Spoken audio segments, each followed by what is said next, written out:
Good morning, children. Class 5th. Welcome again to your English classes. Okay. So, class 5th, we were studying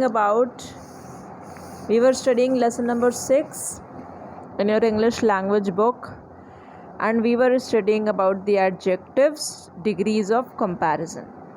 ठीक है बच्चों, तो हम लोगों ने ऑलमोस्ट ये लेसन को ख़त्म कर लिया था, but still there is a little thing which you need to learn and understand in this chapter itself. ठीक है बच्चों, तो हम लोगों को क्या करना है कि थोड़ी सी चीज़ें बस बची रह गई हैं, उसको आज इस लेसन में, इस क्लास में हम लोग समझ के और इस चैप्टर को फुल्ली एंड कर देंगे. और इस तरीके से हमारा जो कंसेप्ट है about the adjectives and about the degrees of comparison, ये आपका क्लियर हो जाएगा. तो बच्चों पहले थोड़ा सा रिवीजन कर लेते हैं कि पहले के क्लासेस में हमने क्या क्या किया था. हम लोगों ने लेसन नंबर 6 शुरू किया था, एडजेक्टिव्स. ठीक है, जिसमें हम लोगों ने डिग्रीज ऑफ कंपैरिजन के बारे में पढ़ा था. अब कंपैरिजन मतलब हम लोगों ने किसी भी एक व्यक्ति से या एक चीज़ की दूसरे चीज़ के साथ या एक व्यक्ति की दूसरे व्यक्ति के साथ हमने क्या किया था, कंपैरिजन किया था, उनके बीच में तुलना किया था. और ये देखा था कि किस तरीके से वर्ड्स को हम लोग यूज़ कर सकते हैं in what, in positive degree, in comparative degree and in superlative degree. ठीक है, ठीक है बच्चों. तो पॉजिटिव डिग्री के अंदर में क्या देखा था हम लोगों ने कि जैसे हमारा वर्ड है वो एज इट इज़ रह गया, जैसे कि टॉल था तो वो टॉल रह गया. ठीक है, कंपैरेटिव डिग्री के अंदर में वो क्या हो गया, हमने उसमें ER लगा दिया, टॉलर बन गया टॉल का. और सुपरलेटिव डिग्री के अंदर में वो हमने उसमें EST लगा दिया, तो क्या बन गया वो, टॉलेस्ट. तो इस तरीके से ये सारी चीज़ें हम लोगों ने पढ़ लिया था about positive degree, comparative degree and superlative degree. फिर हम लोगों ने क्या पढ़ा था कि हम लोग किस तरीके से पॉजिटिव डिग्री से किसी वर्ड को कंपैरेटिव और सुपरलेटिव में ले जाएंगे, मतलब उसको हम लोग बना सकते हैं. चलो, तो एक्चुअली में ये क्लास करने का क्या बचा क्या है इसमें. देखो, हम लोगों ने अभी तक ये तो समझ लिया था कि कंपैरेटिव और सुपरलेटिव में किस तरीके से एक वर्ड को हम लोग बनाएंगे. लेकिन बच्चों हमारा जो है अभी सेंटेंस को आप कैसे फ्रेम करोगे, वर्ड्स को बना के, वर्ड्स को कंपैरेटिव और सुपरलेटिव में बना करके पूरे से पूरे सेंटेंस को कैसे आप चेंज कर दोगे, ये आपको इस क्लास में सीखना है बस थोड़ा सा. ठीक है, तो ये छोटी क्लास रहने वाली है और यहाँ पे आप लोग इसको भी सीख लोगे. चलो, तो क्या लिखा है आपकी बुक में, सबसे नीचे देखिए, using the degrees of comparison. क्या लिखा है, using the degrees of comparison. ठीक है बच्चों, बुक ओपन कर लेना और यहाँ पे जो लिखा है ना ये चीज़, using the degrees of comparison, इस पे सारे बच्चे ध्यान देंगे. चलो, तो यहाँ पे क्या लिखा है बच्चों, अबाउट पॉजिटिव डिग्री. तो क्या लिखा है, this degree is used when we are suggesting that two persons और things are equal in certain aspects. तो इस डिग्री का इस्तेमाल हम लोग कब करते हैं, इस डिग्री का इस्तेमाल हम लोग तब करते हैं व्हेन, जब हम लोग सजेस्ट करते हैं, जब हम लोग ये बताते हैं कि दो लोग हैं, जो दो पर्सन्स हैं या फिर जो दो चीज़ें हैं वो अपने आप में इक्वल हैं. किस मायने में, कुछ एस्पेक्ट्स में वो इक्वल हैं. ठीक है, अब वो किसी भी मायने में इक्वल हो सकती हैं, किसी भी मायने में बराबर हो सकती हैं, सिमिलर हो सकती हैं. जैसे कि हाइट, जैसे मान लो कि आपके क्लास में आपकी फ्रेंड की हाइट भी उतनी ही है जितनी आपकी है, तो हम ये कह सकते हैं ना कि आपकी हाइट उसके हाइट की बराबर है. तो इस तरीके से हम ये समझेंगे कि you both are equal in your own heights. तो इस ऐसे कंपैरिजन को करने के लिए हम लोग कैसे फ्रेम करेंगे सेंटेंसेस को, एग्जाम्पल पढ़ोगे. अब देखो, ये सब जो चीज़ें हैं ना उसको आप लोग बुक से पढ़ लीजिएगा, इसमें कॉपी में लिखने की कोई ज़रूरत नहीं है. चलो, तो this degree is used when we are suggesting that two persons और things are equal in certain aspect. तो एग्जाम्पल में क्या लिखा है, Radha is as intelligent as Mukta. अब बच्चों यहाँ पे क्या होगा, राधा और मुक्ता के बीच में कंपैरिजन हो रहा है और कहा जा रहा है कि राधा जो है वो मुक्ता के इतनी ही इंटेलिजेंट है, क्लेवर है, चालाक है, बुद्धिमान है. ठीक है। इंटेलिजेंट का जो मेन मीनिंग होता है वो होता है बुद्धिमान होना, ठीक है। कभी भी आपसे कोई पूछे कि आप क्लेवर और इंटेलिजेंट के बीच में डिफरेंस बताओ, तो क्या बोलोगे कि मैम देखिए, क्लेवर मतलब भी होता है बहुत तेज़ दिमाग लगाना, और इंटेलिजेंस मतलब भी होता है बहुत तेज़ दिमाग लगाना। इंटेलिजेंट को हिंदी में बुद्धिमान कहते हैं और क्लेवर को हिंदी में चालाक कहते हैं। तो आदमी सामने वाला पूछेगा कि हमने आपसे सिमिलैरिटी तो पूछी नहीं, हमने तो आपसे डिफरेंस पूछा, तो आप तो सिमिलैरिटी बता रहे हो। तो क्या बोलोगे कि अरे रुकिए, बता रहे हैं कि क्या होगा डिफरेंस, पहले सिमिलैरिटी तो बता दें। आपने सिमिलैरिटी सुन लिया, आप डिफरेंस सुनिए। तो डिफरेंस में क्या बोलोगे कि क्लेवर माइंडेड पीपल जो होते हैं वो कोई काम को गलत अंजाम देने के लिए भी वो दिमाग लगाते हैं, ठीक है ना। अब क्लेवर ज़रूरी नहीं है कि हर जगह सिर्फ और सिर्फ अच्छा काम करने के लिए कोई व्यक्ति अपनी क्लेवरनेस दिखाए, वो कोई गलत काम करने के लिए भी क्लेवरनेस दिखा सकता है, ठीक है। जैसे कि किसी का मर्डर करने के लिए, रॉबरी करने के लिए, डकैती करने के लिए, ठीक है।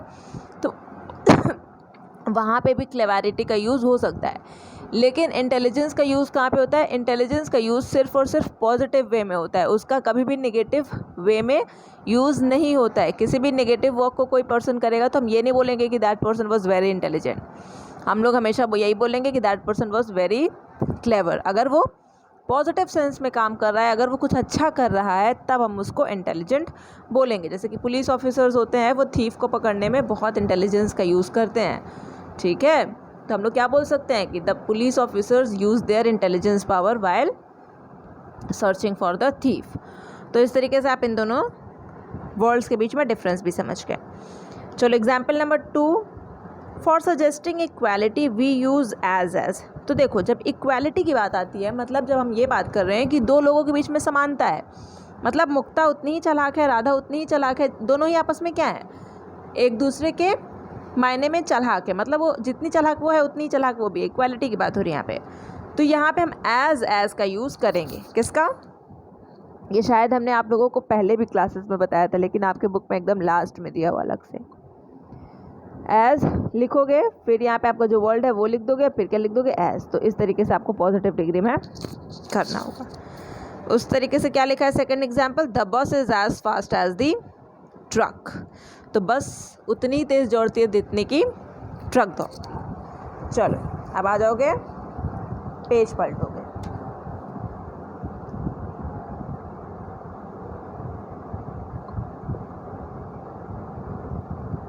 ओके, तो अब यहाँ पे आपके एक्सरसाइजेस दिए गए हैं, वो तो हम लोग करेंगे पीडीएफ के फॉर्मेट में। चलो बच्चों, यहाँ पे अब कंपैरेटिव डिग्री के बारे में थोड़ा सा हम लोग जान लेते हैं कि कंपैरेटिव डिग्री के बारे में क्या लिखा है। वैसे ये सारी चीज़ें जो आपकी किताब में एकदम लास्ट में दी हुई है, ये मैंने आप लोगों को फर्स्ट क्लास से ही 3 क्लासेस लेने इस सब्जेक्ट का, इस लेसन का 3 क्लासेस में ही मैंने सब चीज़ें आपको बता दी थी। लेकिन यहाँ पे चूँकि आपकी किताब में दिया है तो थोड़ा सा हम लोग आज इसको भी ख़त्म कर लेते हैं। चलो, तो कंपैरेटिव डिग्री के बारे में क्या लिखा है? This degree is used when we are comparing 2 things. तो जब हम लोग 2 चीज़ों का कंपैरिजन कर रहे हैं तो इस डिग्री का इस्तेमाल करेंगे। पर्सन्स और एनिमल्स, ठीक है, 2 चीज़ों को जब हम लोग कंपेयर कर रहे हैं, 2 लोगों के बीच में कंपैरिजन कर रहे हैं, 2 एनिमल्स के बीच में कर रहे हैं, तो भी हम इसका इस्तेमाल कर सकते हैं। मोहित इज़ फास्टर दैन गगन। यहाँ पे क्या लिखा है एग्जाम्पल में?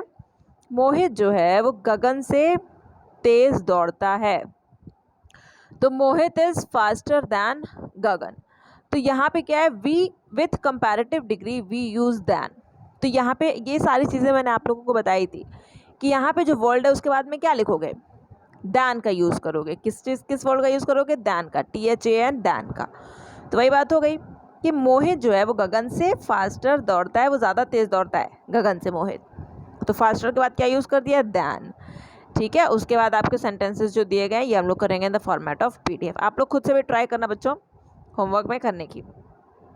अब आ जाओ सुपरलेटिव डिग्री, उसी के नीचे लिखा है the degree is used when we are comparing more than 2 things, ठीक है, पर्सन और एनिमल। तो सुपरलेटिव डिग्री का इस्तेमाल हम लोग कब करते हैं? जब हम लोग 2 चीज़ों से ज़्यादा को कंपैरिजन कर रहे होते हैं, ठीक है, पर्सन का कंपैरिजन कर रहे होते हैं या फिर एनिमल्स के बीच में कंपैरिजन कर रहे होते हैं। अच्छा बच्चों, एक चीज़ हमेशा याद रखना कि कभी भी कंपैरिजन करते टाइम तुम लोग ऐसा मत कर देना कि आदमी पर्सन का कंपैरिजन चाह करके थिंग से कर सकते हो। ऐसा नहीं करोगे तुम लोग, ठीक है। जैसे कि हमने आपको बोला कि you are as clever as bread, तो आप और ब्रेड में क्या समानता हो गई? कोई समानता नहीं हो गई, कि ब्रेड तो क्लेवर है नहीं, आप क्लेवर हो, तो आपकी क्लेवरनेस जो है वो चूंकि आप क्या हो, एक पर्सन हो, तो आपका कंपैरिजन किसी पर्सन से ही हो सकता है। उसके जेंडर पे मत जाइएगा कि वो बॉय है कि गर्ल है, बस वो एक ह्यूमन बीइंग होना चाहिए, पर्सन होना चाहिए, ठीक है। अब किसी जानवर, जैसे मान लो कि टाइगर जो है वो अपना उसको हम लोग क्या कहते हैं, जंगल का राजा बोलते हैं, ठीक है ना, फॉरेस्ट का किंग बोलते हैं। तो ये नहीं कि अब आप लोग कंपैरिजन करने लगो कि जो हमारे राजा महाराजा पहले हुआ करते थे उसको आप जंगल के राजा लायन से कंपैरिजन करने लगो, ऐसा कंपैरिजन नहीं होगा। हमेशा याद रखिए, कंपैरिजन होने के लिए दो इक्वल चीज़ों के बीच में कंपैरिजन की जाती है। अनइक्वल चीज़ों के बीच में कंपैरिजन करोगे तो क्या हो जाएगा, गलत हो जाएगा, ठीक है। तो इस बात को याद रखना। तो पर्सन का एनिमल के साथ कंपैरिजन मत कर देना, ठीक है। एनिमल का थिंग के साथ मत कर देना, ये सब चीज़ें नहीं होनी चाहिए। पर्सन का पर्सन के साथ करोगे, एनिमल का एनिमल के साथ करोगे, और थिंग का थिंग के साथ। तो ये सारी चीज़ें क्लियर हो गई। तो क्या लिखा है, Vishal is the most intelligent boy of the class. Example में क्या लिखा है, Vishal is the most intelligent boy of the class. तो यहाँ पे लिखा है कि विशाल जो है वो अपने क्लास में सबसे ज़्यादा इंटेलिजेंट है। तो विशाल का यहाँ पे कंपैरिजन हुआ विद द होल क्लास, पूरे क्लास के साथ में। तो यहाँ पे बच्चों देखो, दो के मोस्ट के आगे क्या लिखा है, दो। वही बातें बताई जा रही है कि सुपरलेटिव डिग्री के आगे हम लोग द का यूज़ करते हैं।